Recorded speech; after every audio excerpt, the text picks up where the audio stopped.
Hey guys, and welcome back to another painting tutorial for rookies by a rookie. This time we're painting up the Sword of Glory from my action figure customs. Now I love this sword, I love the wings on it, so we're going to get started. First things first, we need to get what we need. So we need our tissue to do our dry brushing, and of course our very trusty wet palette, because these things are amazing. If you don't use a wet palette, I would highly recommend getting one. It has changed the way I paint for sure. Next up, we're going to get all our paints, and obviously you have to machete. Now you've seen me use this before, but this is Vallejo Metal Color. It's an airbrush paint, so it's got a much thinner consistency than like a Citadel metallic paint, but I find that there's no need to water it down. It's a smooth coverage, it's perfect. The only thing, you do have to give it mixed together on the wet palette like you can see me doing here, because the pigments do separate, so you will end up with like green and like a grey and like a light white and like silver area on the wet palette. Mix it together and you get the nice silver colour you need. And as you can see, it spreads so smoothly and it's so just thin and wet. I love it. It's not wet enough to sort of drip everywhere, which is perfect, but it's wet enough that it gives a nice smooth finish. Yeah, honestly, I love using airbrush metallic colours. I think they're so good. I'm going to get a gold one at some point. But you can see I'm doing all over the blade edge, so we're going all across the surfaces as well as down the sides here. Going down the sides, nice and simple, just using the side of the brush, just covering everything we need. And again, with these ones, they do get all into the bristles, so as you can see, a little bit of paint goes a long way with these. And once the brush starts drying up, you can still get some paint off because of how good these are. I honestly cannot rave about using airbrushes paints enough.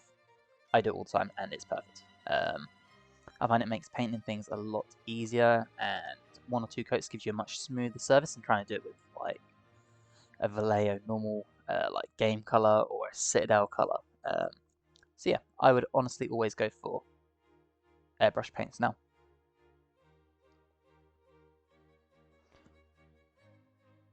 And we're just going to finish up all the detailing. Now, a lot of this stuff will be done off camera because I'm trying to paint around the metallic-like tubing that is on this sword. I can see here, I've got to try and get in between these things. It's very difficult. So we just finished this off camera just so we wouldn't get paint everywhere. It's obviously not a huge deal if we do because we can always go back. But trying to paint around that stuff with a massive phone and tripod and light in front of you isn't the easiest. We're now going to colour the gem here because I'm planning to put a metallic colour over the top as such. And I found when trying to make like a gem or whatever, you have to use silver as a base. I believe this is recommended by Citadel. And the gem colours I have work amazingly well over a silver base. We're then going to put silver on the handle, because obviously that would be metal as well. The main thing we're going to be leaving are the wings on the sword, which can be seen sticking out. As you can see, we've done the handle. We're also going to do the pommel up here. So just going to put some silver across here as well. And as such, as you can see, we've done where the gem will be. We've done the blade, we've done the handle, and we've done the pommel. So next we're going in with our Citadel Auric Gold. Now this is a much lighter gold. You've probably seen Retribute armor. That's on most like Stormcast figures you've probably seen. I like Auric Gold. It's a much lighter gold, as you can see here.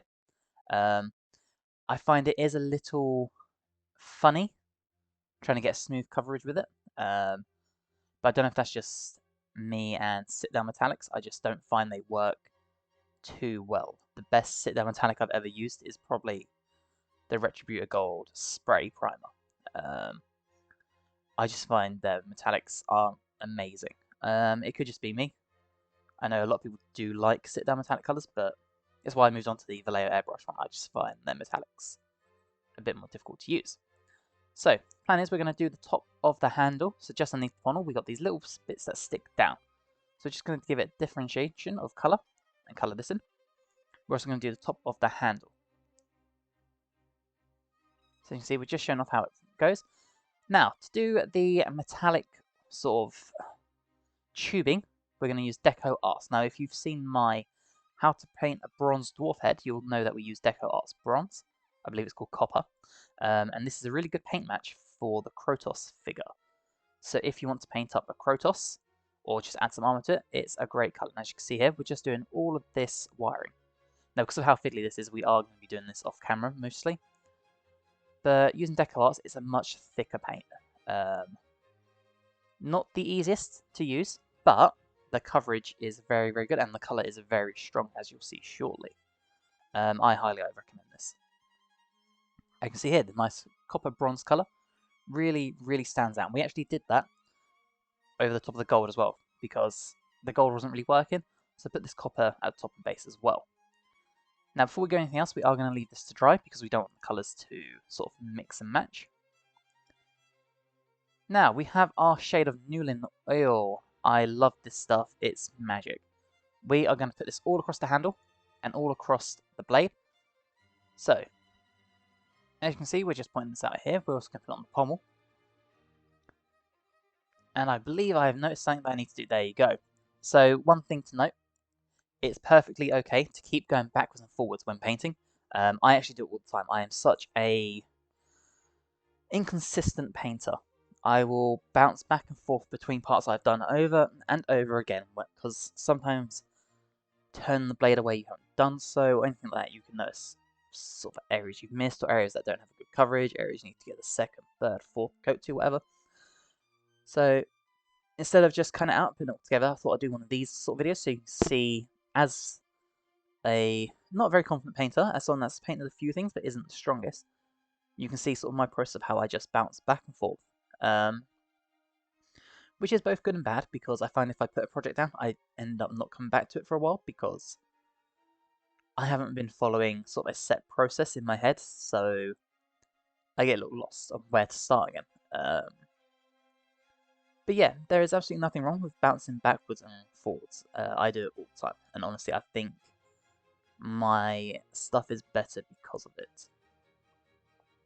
Now, we've touched up the copper again, so no need to worry about that. We're going to leave it to dry. Now you can see we've got all this off now. So we're back to the Newlin oil. This time I promise I will actually put it on the sword. Now some people go straight out of the pot. Some people put it onto a wet palette. I usually do go straight out of the pot. Then I find I have a lot of pooling, which gives... it makes certain areas a lot darker than they should be. So I've started putting it onto my wet palette. But to use these shades is very, very simple. It's a very wet paint, and you just cover any part you just want to give it.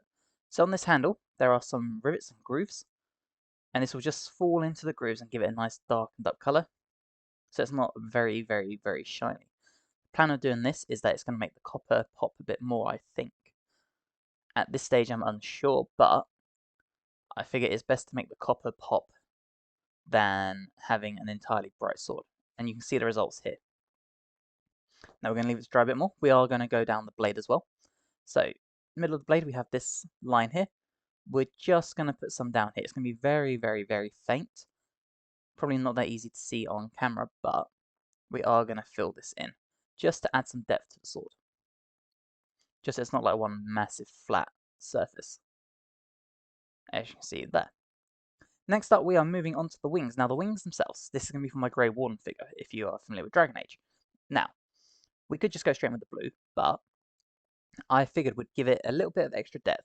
We're actually going to go over the top of the black primer with Incubi Darkness, which is a very, like, as you can see there, it's a darkish green colour.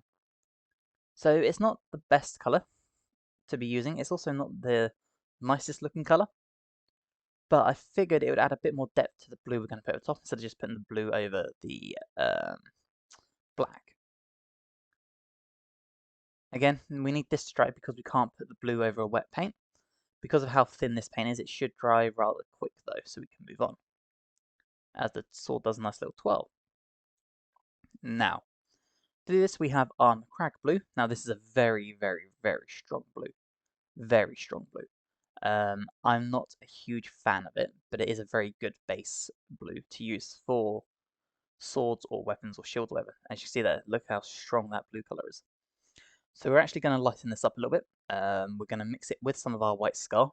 Now I know Citadel white paints do have a bit of a reputation. Unfortunately, I have had to throw away a lot of their white paints because they go chalky or they go like cottage cheese. So they're not the best. But for this, we should be okay. So we're going to lighten this up because, reminiscent of the Grey Wardens in Dragon Age, they do have a lighter blue. And we're just going to mix it together until our colours are mixed firmly and we have a nice amount. And then we're just going to go over the top of what we just did with the Ink by Darkness. And we're just going to give this blue, we're just going to give these wings a very strong blue colour, as you can see here. Now on the wings there are little grooves, because obviously they're meant to be feathers. So we will be obviously dry brushing over top of them to add even more depth to this. But we're starting with our bases for now. As I'm just doing every edge, make sure I cover as much as possible. As you can see here, and I think this blue really pops out with the copper. And I think the silver works really, really nicely as well. Now, I mentioned we're going to be using gem paint. This is Tamiya Clear Blue. Now, this stuff is not the nicest to work with. It's very, very thick, very, very gloopy, and it dries insanely quick. So I'm going to do this off camera because it will give you a nice crystal clear finish like this. But if you leave it on the brush for too long, it will harden your brush into being unusable. It's very, very sticky, and it works really, really well through an airbrush. With a paintbrush, it's not the best, but it is good. Now you can see we're pointing out where the copper is. We're going to go back over the copper and some of the silver parts, just covering up that shiny blue we put on, because trying to work this quickly, it will mess up the copper, because trying to get underneath these little sort of like spinning copper parts isn't doable with a paint that dries extremely quick. So you can see we're just going back over what we've already painted, just giving it nice coats, just coming up any small issues we've had while painting. Again, this is what I'm talking about, just bouncing backwards and forwards, absolutely nothing wrong with it. It might take you longer to do something. A lot of people could probably paint the sword up much quicker than me. But yeah, I like to get all my colours down. I like to figure out where to go, and then I like to do my detail and cover up my mistakes afterwards. And obviously the downside of that is sometimes you can make more mistakes while fixing mistakes. And yeah, you just got to bounce back and forwards. There's absolutely nothing wrong with that. Don't feel like you're going in circles. Do whatever you need to do to get the result that you're happy with at the end. That's my honest advice. Don't put too much pressure on it. Now again, we're going to leave this to dry. And as I mentioned, so we're going in with some Praxi White. Now for dry brushing, you have two kinds of brushes. You've got your flat ones or you've got your rounded ones like this. I love the rounded ones. So we're going to put this into our Praxi White. Citadel dry paints are thick. Very, very thick, which is perfect for dry brushing. So again, put some on your brush and you're going to wipe off as much as you can while also working it into all the bristles. And then we're just going to gently hit this. And as you can see, that white is starting to hit all the raised edges on the feathers, just giving it some depth. We're going across the top as well, and as you can see, it's really picking up here. Because we don't want to overwrite the blue, we just want to give it the depth of having some on top. And I think the white complements this light blue. We could have gone in with an even lighter blue, but I think it wouldn't have looked as special, and it wouldn't have contrasted as much with the copper. I really like, we've got the white, we've got the blue, we've got the copper, we've got the light blue gem. As such, like this. And the blue is still strong enough that the white isn't overtaking it, which is also a very good result. There's been a few times I've dry brushed and I put too much paint on, or the colours have been so mismatched that the new dry brushed area just looks way too powerful. And it looks like it's completely overridden what we did with the base colour, which is not the result you want. You want to give detail, you don't want to overwrite anything. Now again, we are going to have to go back with copper after this because dry brushing can be messy. Luckily, it won't be too bad because dry brushing there's a minimal amount of paint, so any that is sort of like flaked on won't be too bad. Now that's all tidied up, we're using Mr. Clear Matte Finish. This stuff is amazing. This was recommended to me by a painter called Jack Mitchell. You might have seen him on Instagram. Amazing head sculpt artist, amazing. This was the spray that he recommended to me for sealing products. And then this is the finished result. So I hope you've enjoyed. I hope this has helped. If you have, please drop a like, subscribe to the channel, and hopefully see you in the next one.